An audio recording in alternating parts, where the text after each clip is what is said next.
Our next storyteller tonight, it's his first time telling a story on stage. So when he gets up here, wait, give him a really warm welcome. Let him know you got his back. He comes to Piano Fight fairly frequently, so on a whim he came to one of our shows. He liked it so much, and then when he heard what the theme was, he goes, I got a story like that. His name is Mike Sela. He moved to San Francisco. Well, he tells me he moved to San Francisco 25 years ago. So he's only partially responsible for everything that's wrong in the city. He's obsessed with Scrabble, sourdough bread, and pretentious chocolate. Welcome to San Francisco. Please welcome Mike Sela and his story, The Two of Clubs.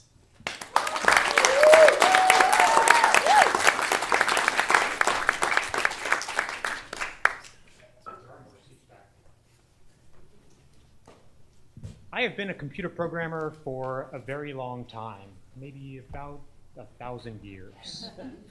But when I was hired for a job down in Palo Alto a while back, they didn't need another computer programmer, they needed a manager. And when they looked around the office, among the sea of 20-year-olds, most of whom were wearing ironic t-shirts and corporate branded flip-flops, the rest wearing corporate branded t-shirts and ironic flip-flops, there was one guy with the graying hair and about 1,000 years of experience who stood out. And he said, Mike's old, he'll be a good man. They were wrong, but I took the gig. And what I soon found out is that all the people I had been socializing with, I'd gone to lunch with, that I had confided in, gone to happy hours with, I was their boss now. And that made things at happy hour a little less happy for everyone. And I realized I needed new friends. I needed manager friends. Enter Colin. He transferred down from the office in Seattle, and he was a manager like me and almost as old as me. And I said, he will be my new friend. But as an adult, I don't really know how you make friends. I don't have a lot of social skills. I think my best social skill might be typing. But alcohol helps. And so I invited Colin out to drinks. I picked one of the bars that all the kids weren't going to go to. It was a restaurant out in Palo Alto called MacArthur Park. It was old school. They have big leather booths. They have these glorious oversized Manhattans. So we went out that Friday night. And one of the things I learned about Colin that evening is that he had this amazing hobby. He is collecting a deck of playing cards comprised entirely out of cards that he finds on the street. I don't know what your walk to Piano Fight was like tonight, but I did not find any cards tonight. Or this year, I cannot remember the last time I found a playing card on the street. And so I explained this to Colin. I said, that is nuts. I mean, it's cool, but you're never going to complete this project. He said, no.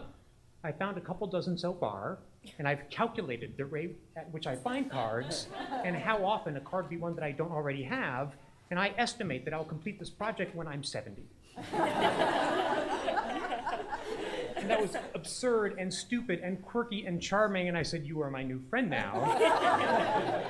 And I was lying in the bed that night just really thinking about this cool project, how great it's going to be when he's done to have this amazing card collection on his coffee table.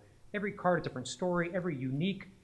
And I thought it was great, and I thought it just must be so exciting for him when he finds one of those cards on the street and he picks it up, and it must be so frustrating if it's a card that he already has. And I thought, oh my God, that's how I can participate. What if I just sprinkled cards where Colin could find them, but always the same card, the lowliest card of the deck, the Two of Clubs. That's how I'll make him my friend, by frustrating him. I know in hindsight that sounds stupid, but in my emotionally stunted computer programmer brain, that made sense at the time. So the next morning I left out of bed, very excited. We're gamers in our house. We have a lot of decks of cards, so I rated them. I found my daughter's old Winnie the Pooh deck of cards, and I grabbed the Two of Clubs and chucked the other 51. And I found my wife's deck of cards from some corporate meeting, and I grabbed the Two of Clubs and chucked the other 51. I found like 10 more decks like that, and I grabbed all the Two of Clubs. I'm like, okay, I'm just gonna leave them places where he can find them. So I put some in my backpack, and I always carried one in my back pocket. And so that Friday, we headed over to MacArthur Park, and I left the office a few minutes early. And on the way there, I laid one down on the sidewalk outside the restaurant, and I went in, I sat in one of those booths, and Colin came in a couple minutes later, just all regular, and we sat and we chatted, and we had happy hour, and nothing really happened. I'm like, okay, that was cool, but I need to maybe have a little more risk here. And so over the next couple weeks, I left more cards. I left some in the places where we were likely to go for lunch. I left some in the big corporate meetings we had. And in one evening, during another happy hour, we went to a Palo Alto pub, and there are no good pubs in Palo Alto. And we're all standing around a four-top there, and Colin's across from me, and I had one in my back pocket, as I always do, and I slip it out while he's not looking, and I sort of chuck it on the ground between us. And he notices almost immediately, and he reaches down, and he pulls the card up, and he's like, "There's a card here." I'm like, Drink my beer. He's like, "Did you drop this?" I'm like, did I drop it? Did I drop a card? No, like cards are just falling out of me? No, I didn't drop a card. No, I didn't drop a card. I'm a terrible liar. But he bought it. And I was so excited. I was hooked. I went home that night and I logged on Amazon. I found out you can buy packs of 24 decks of cards from various casinos that are used. And they will ship them to you. So 2 days later, I had this 24 pack of decks of cards, pulled all the two of clubs out, threw out the other 1,000 cards, put in my back pocket, and left those cards in various places for the next 4 years. I went through a lot of Amazon orders. I left these in, we went on business trips together. I left them in hotels and elevators, lobbies, meetings, lunchtimes, baseball games, happy hours. My friend Johanna lives a couple blocks from him, so I gave her a couple cards, and she left some along his commute, in the train, and one ill-advised evening tried to put one right in his back pocket, which did not work, but he didn't notice. We shared Ubers. I stuck in the car, the seat between us, managed to put one right in the book he was reading as though it were a bookmark, and in a coat pocket. But at some point, I gave notice in this job. I'm like, all right, I have to bring this to an end, but I'd never seen Colin pick up any of those cards except for that one in the pub that evening, so I didn't know if he'd been finding them.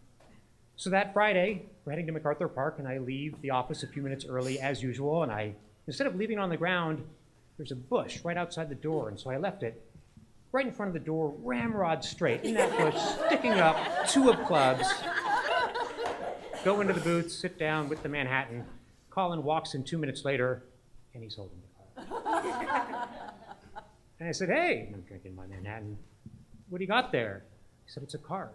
I'm like, "Oh, that's right, you got that thing, the card thing." He's like, "Yeah, but the weird thing is, I found a bunch of these outside this restaurant in the past, but it's always the same card, it's always the two of clubs." I'm like, "That's weird. Why is that?" He said, "I think I figured it out.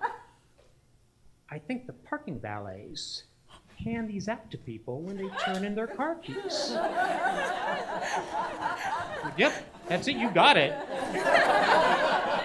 I don't know if you've ever been a parking valet. That is not how it works. If you're a parking valet in Palo Alto and you're giving everyone the exact same card, you're giving the Tesla to the Prius guy and the Prius to the Tesla guy. You have no idea what's going on. But regardless, Colin had been finding the cards and he did not know it was me. And so all I needed now was a big reveal. So the next day, I called our mutual friend Scott. I said, "Scott, you know that project Colin has, collecting the cards. Well, for 4 years now," and he stopped me. It's like, oh my God, I don't know how the sentence ends, but I am in. Scott's thing, coincidentally, is card tricks. So we agreed that the reveal would involve a big card trick that he would do, and all he needed was a deck of cards comprised entirely of two of clubs. Back to Amazon, ordered 50 identical decks, received them 2 days later, plucked all the two of clubs, threw away the other 2,000 cards, gave Scott his deck. So that Friday, we're all going to MacArthur Park. I leave a few minutes ahead of time, throw another card on the ground just in case. I'm there, Scott's there, Colin's there, Johanna's there. A few people have no idea what's going on there, all drinking our Manhattans. And Scott says, "Hey, who wants to see a card trick?" Pulls out the deck of cards I had made for him. Says, "Colin, pick a card." Colin picks a card, two of clubs. Puts it back, shuffles, cut, shuffles, cut, shuffles, cut. Spans the deck, says, "I think this is your card." Pulls it out. It's the two of clubs. Amazing. Colin's very impressed. Puts it back. Johanna says, "I want to do a trick." Johanna doesn't know how to do tricks, but the deck is stacked, as it turns out. So, Colin, pick a card. Picks a card. It's the two of clubs again. Puts it back. She cuts things, throws cards, shoots them under the table, behind her back, crazy things. But lo and behold, pulls a card out of Colin's shirt. It's the two of clubs. Amazing. Colin is just looking baffled at this point, but he does often have that expression on his face. And I stopped him and I said, Colin. And I showed him the deck, and it was all two of clubs. And he still looks confused. I said, Colin, for 4 years now. And I laid it out. And his eyes bugged out of his head. He said, oh my God, there was a card I found in a hotel lobby in Portland. I said, that was me. He's like, there was one in an Uber by the floor mat. I'm like, that was me. He's like, on the way over here, there was a card in the alley. I picked it up. It was the two of clubs. I threw it in disgust.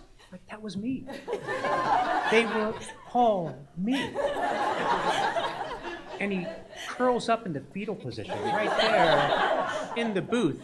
And the rest of us, we do our best to rouse him out of our stupor, and we toast to him, and we toast to the project, and we toast to the two of clubs, and we toast to his amazing card collection, and we have a great time.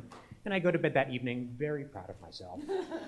And I get up the next morning, and there's an email from Colin, and I sort of read it, not knowing what it's going to say.